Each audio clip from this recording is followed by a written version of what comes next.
เอากลับมาพบกันช่วงสุดท้ายของรายการแล้วค่ะเนาะสำหรับมื้อนี้สิเป็นช่วงเมนช่วงที่4ช่วงสุดท้ายนี่แม่นช่วงคำพญาคำสุภาษิตคำพังเพยที่ว่ารายการเฮาสิได้นำเอามาแต่ละทิศมาเว้ามาอธิบายให้กันฟังว่าความหมายของแต่ละคำเป็นแนวใดเนาะค่ะเนาะมื้อนี้ทางรายการสิได้มาเสนอคำว่าไก่งามย้อนขนเพิ่นว่าคนงามย้อนแตงสมัยนี้ผู้ใดก็ห่วงเรื่องความสวยความงามสวรรค์ทอล์กโชว์ก็เลยได้ว่าเก็บเอาคำนี้มาเว้าเนาะค่ะเนาะมีความหมายว่าแนวใดความหมายก็ในโตเขาหน่อยความหมายก็ตามโตเลยง่ายๆเลยก็คือว่าไก่ลองเบิ่งเว้าเรื่องไก่ซะพาดของไก่นี่ไผก็สิเคยเห็นเนาะไก่คันมันบ่มีขนมันสิเป็นจังไดมันก็เป็นไก่โจ้นมันก็บ่งามค่ะหน่อยมันก็สิบ่มีโมดบ่มีทรงเนาะเลี้ยวไปก็สิเห็นแต่หัวกับโตมันก็บ่งามว่าซั่นซะบัดนี้คันว่าไก่ตัวใดมีขนหลายขนหลายสีบ่มีหยังซั่นก็แบบไก่แต่ละตัวงามบ่คือกันว่าซั่นซะความหมายเพิ่นหั่นน่ะไก่อีหยังก็ไก่ตีก็งามแบบนึงงามแบบไก่ตีไก่พันธุ์ก็งามแบบไก่พันธุ์ไก่อีหยังไก่ตอกไก่หยังมีหลายมีไก่เนาะความหมายเพิ่นก็ว่าจังซั่นแหละไก่แต่ละตัวนี่งามย้อนข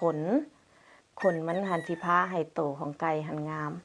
แล้ววันนี้คนเฮาวันนี้คนเฮานี่ก็งามย้อนแตงเนาะค่ะเนาะอันคันสิเว้าแล้วก็เพิ่นก็ความหมายว่าคนเฮาเกิดมาหันบ่มีผู้ใดเพอร์เฟกต์ดอกค่ะน้อยบ่มีผู้ใดสมบูรณ์แบบว่าซั่นซะท่านว่าเจ้าเกิดมาสมบูรณ์แบบแล้วหน้าตาก็งามอีหยังก็งามเบิดซุอันซุแนวว่าซั่นซะและอันเว้าขอโทษเนาะหน้าก็บ่ล้างแข้วก็บ่ถูนี่สิมีไผเว้านำบ่ก็บ่มีไผเว้านำเนาะผมก็บ่หวีซะสมมุติว่าโอ้สาวรนี่ผู้งามเกิดมาแล้วผมละยุ่งอยู่ผมก็บ่หวีว่าซั่นซะเนาะบ่เว้าหรือว่าอันทีมงานเฮานี่หลายคนเนาะมาเฮ็ดเวียกแต่ละมื้อนี่แหละเบิ่งหุ่นแล้วโอ้ยปานดาราจีนเพราะว่าบัดเหลียวเบิ่งเครื่องนุ่งเหลียวเบิ่งต้นโตแล้วบ่งามว่าสิว่ากันไปจังซั่นซะความหมายเพิ่นก็ว่าเพื่อเพิ่มในความสมบูรณ์แบบให้แก่ชีวิตเฮาเนาะถึงว่าทานสิเกิดมาจบงามแล้วก็ตามแต่ว่าก็ให้แต่งให้แปลงเนาะคันแม่นผมซะก็ให้หวีให้เป็นโมดเป็นทรงว่าซั่นซะเพิ่นว่าจังซั่นอันนั้นแม่นความหมายเนาะคนงามย้อนแต่งคันแม่นผู้ใดมีปัญหาเรื่องน้ำหนักก็สิแม่นว่าให้กินกาแฟสาวรนี่ว่าซั่นซะความหมายเพิ่นสิว่าจังซั่นแหละประมาณมีความหมายว่าจังซั่นแหละคันผู้ใดว่าหุ่นยังบ่สมบูรณ์แบบเด้อเดี๋ยวนี้รู้สึกว่าเครื่องนุ่งคับใส่เครื่องยากว่าซั่นอันน่ะคือว่าอยากนักตนนักโตหน่อยนึงบ่หรือว่าจังใดน้ำหนักขึ้นบ่ฮู้โตบ่น้ำหนักสิขึ้นนี่เฮาก็สิบ่ฮู้โตเนาะค่ะเนาะเพราะว่าบางเทื่อเฮาก็ใช้ชีวิตประจำวันไปเรื่อยๆแต่ว่าบ่ฮู้ว่าบ่ได้สังเกตตัวเองว่าซะให้สังเกตเครื่องนุ่งเขาหน่อยคันเครื่องนุ่งรู้สึกว่าคับๆแล้วหันแปลว่าแม่นเพิ่นแหละแม่นเพิ่นอยากขึ้นน้อยนึงแหละนั่นน่ะอันนั้นแม่นเว้าเรื่องน้ำหนักเนาะบ่ได้เว้าใส่ไผเด้อขาน้อยเว้าแบบรวมๆก็มีแต่ว่าถ้าหากว่ามีปัญหาเรื่องน้ำหนักก็อยากลดน้ำหนักบ่อยากลองกาแฟน้ำสาวรลองมึงดูเป็นจังไดเราคือว่าเว้าอยู่คุทิศแท้มันดีแท้บ่ว่าซั่นก็ลองเบิ่งเนาะค่ะเนาะขาน้อยนี่ก็จอยลงหลายเติบแต่ว่ามื้อนี้เอาผมขึ้นก็เลยเฮ็ดให้หน้าใหญ่น้อยนึงเป็นคนหน้าใหญ่ซื่อๆดอก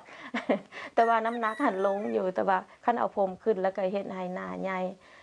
ยังคิดหาวิธีอยู่ว่าสิเฮ็ดจังไดยังย่านได้ส่งไปเกาหลีคือเพิ่นว่าพุ่นพ่อ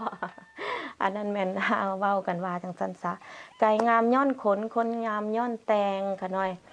คันอยากงามคันแม่นบางคนก็แต่งโตขึ้นเนาะค่ะน้อยเนาะแต่งโตเพิ่นก็บ่งามปานใดว่าซั่นซะบัดมาใส่เครื่องเพิ่นฮู้จักใส่เอาอันนั้นอันนี้ใส่แล้วก็คือว่าเฮ็ดให้งามขึ้นเฮ็ดให้เบิ่งดีขึ้นว่าซั่นซะอันนั้นก็แม่นเป็นแต่ละคนเนาะเพิ่นว่าไผเกิดมาก็บ่มีไผสมบูรณ์แบบเบิดซุผู้ซุคนดอกเพิ่นว่าหั่นน่ะแล้วเฮาอยากได้ให้ชีวิตเฮาเป็นแนวใดเฮาก็เป็นคนออกแบบเองชีวิตของเฮาออกแบบเองเฮามักแนวใดเฮาก็แต่งเฮามักสีใดเฮาก็ใส่ว่าซั่นซะอันนั้นแม่นความหมายของเพิ่นว่าจังซั่นแม่น ไก่งามย้อนคนงามย้อนแตงคันอยากงามแล้วให้แต่งให้แปลงเพิ่นว่าซั่นอันนี้ก็แม่นเป็นสุภาษิตลาวที่เอามาฝากกันในมื้อนี้เนาะค่ะน้อยเนาะก็คือว่าแหละถึงเจ้าสิงามซำใดก็ตามเกิดมาโอ้ยผิวขาวอ้อยส้อยอยู่หุ่นก็บักคักๆว่าซั่นหุ่นก็ปานดาราเกาหลีว่าซั่นหักแต่ว่าบัดแล้วผมก็บ่หวีอีหยังก็เบิ่งหุ่นปานดาราเกาหลีเหลียวเบิ่งผมแล้วบ่หวีจักเทื่อเส้นก็มันก็บ่งามก็น้อยนะนั่นก็บ่งามเนาะว่าจังซั่นซะแล้วก็ให้แบบมีแต่ว่าให้แต่งให้แปลงบ่ได้ถึงขั้นว่าต้องให้เอาแท้เอาว่าดอกมีแต่ว่าให้ตามบ้านตามเมืองเนาะให้จบให้งามบ่ให้เว้าให้ว่ากันผู้ใดมักงามผู้นั้นก็แต่งคันผู้ใดไปแต่งมาแล้วก็บ่ให้เว้าบ่ให้เย้ยกันเนาะค่ะเนาะคนเฮามักบ่คือกันแต่ละคนมักบ่คือกันไผมักสีฟ้าก็ใส่ไผมักสีแดงก็ใส่ไผมักผมสีทองก็ใส่ผมสีทองอันนั้นแม่นฟรีดอมของเฮาเนาะแม่นความเสรีภาพของเฮามีแต่ว่าเฮาบ่เฮ็ดสิ่งที่ว่าผิดบ้านผ่านเมืองแล้วก็แล้วเนาะค่ะเนาะอันนั้นหันแม่นเล็กๆน้อยๆจากรายการสาวอนทอล์กโชว์ได้นำมาฝากกับพี่กับน้องสำหรับมื้อนี้ก่อนสิจากกันไปก็ขน้อยกับมิตรบาขอฝากกับเจตัวนี้เนาะขน้อยเนาะอาทิตย์นี้หันโซนเอาเด้อบ่มีถากว่าทานได้โทรมาออเดอร์ก็สิได้ถ่าจัก 2-3 มื้อเพราะว่าเพิ่นกำลังชิปปิ้งมาอยู่ยังบ่ทันได้ฮอดแต่ว่าเดี๋ยวนี้หันมีตั้งแต่ตัวแซมเปิลคันว่าทานใดว่ายังบ่ทันอยากซื้อป่องใหญ่อยากลองตัวแซมเปิลก่อนก็โทรมาหาขน้อยได้ขน้อยสิจัดส่งให้เนาะขน้อยเนาะคันว่าได้ผลแนวใดกินแล้วได้ทิศนึงแล้วเป็นแนวใดซั่นก็โทรมาเว้ามาล้มกันขน้อยเองก็สิได้ห่ำเฮียนไปนํกันได้ฮู้ข้อมูลไปนํกันว่าอาทิตย์ที่1มันเป็นจังซี่อาทิตย์ที่2มันเป็นจังซี่คันแม่นว่ามันดีพวกเฮาก็เฮ็ดต่อเนาะแต่ว่าถ้าว่ามันบ่ดีพวกเฮาก็สิได้ปรับปรุงแก้ไขก็สิได้บอกบริษัทเพิ่นสิได้เอาข้อมูลไปฝากไปบอกบริษัทเพิ่นอันนั้นหันแม่นว่าจังซั่นแล้วก็ได้เนาะและหากว่าทานใดแม่ลูกอ่อนอยู่ทางบ้านบ่หรือว่าผู้ชมทางบ้านสนใจอยากหาเงินแต่ว่ายังไปเหตุการณ์บ่ได้ว่าซั่นซะอยากหารายได้พิเศษขะน้อยโทรมาติดต่อหาขะน้อยก็ได้เนาะขะน้อยสิได้ให้เป็นอันที่ว่าจังได๋เป็น representative เป็นคนขายซอยเนาะเดี๋ยวนี้พวกเฮาก็ต้องการคนขายกาแฟซอยอยู่เฮาก็สิส่งให้ในราคาส่งและทานก็เอาไปจำหน่ายในราคาตลาดทั่วไปว่าซั่นซะอันนั้นก็เป็นเล็กๆน้อยๆที่ว่าสาวอนทอล์กโชว์เฮาสามารถเฮ็ดได้ในขณะนี้ซอยให้บรรดาทานผู้ชมทางบ้านผู้ใดที่กินกาแฟก็น้ำหนักลดผู้ใดที่ซอยขายก็มีรายได้มา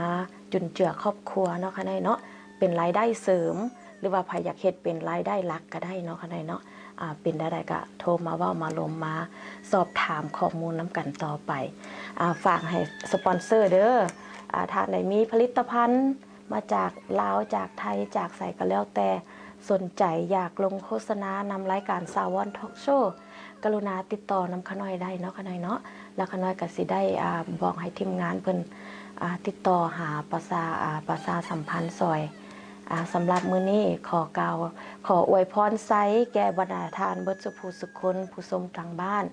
ขอให้ทานทั้งหลายจงมีความสุขพบแต่ความสุขความเจริญเนาะขน้อยเนาะผู้ใดมีความฝันก็เฮ็ดความฝันตัวเองให้สำเร็จบ่ต้องกิฟต์อัพบ่ต้องท้อถอยขน้อยสาวอนทอล์กโชว์สิเป็นกำลังใจให้เนาะ